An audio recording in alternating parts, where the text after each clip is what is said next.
ঘন জঙ্গলের মাঝখানে থাকত এক ছোট্ট সবুজ ডাইনোসর। নাম তার ডাইনো। সে খুব খেলাধুলা পছন্দ করত, কিন্তু একটু ভীরু ছিল। একদিন ডাইনো নদীর ধার ঘেঁষে ঘুরছিল। হঠাৎ ঝোপের ভেতর থেকে একটা বিশাল লম্বা কিছু ঢুস শব্দ করে নড়ল।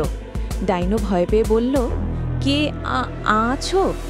সামনে থেকে ধীরে ধীরে মাথা তুলল এক বিশাল অ্যানাকন্ডা সাপ। নাম তার আনা। কিন্তু আনা মোটেও ভয়ঙ্কর না। সে হাসি মুখে বলল, ভয় পেও না, আমি কারো ক্ষতি করি না। তুমি কি খেলতে এসেছো? ডাইনো অবাক। সে ভাবত অ্যানাকন্ডা মানে শুধু ভয়ঙ্কর, কিন্তু আনা খুব শান্ত, খুব বুদ্ধিমান।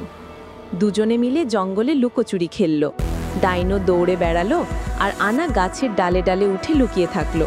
খেলা শেষে আনা বলল, শুনো ডাইনো, কাউকে তার চেহারা দেখে বিচার করা ঠিক না। ভালো মন্দ বোঝা যায় ব্যবহার দেখে।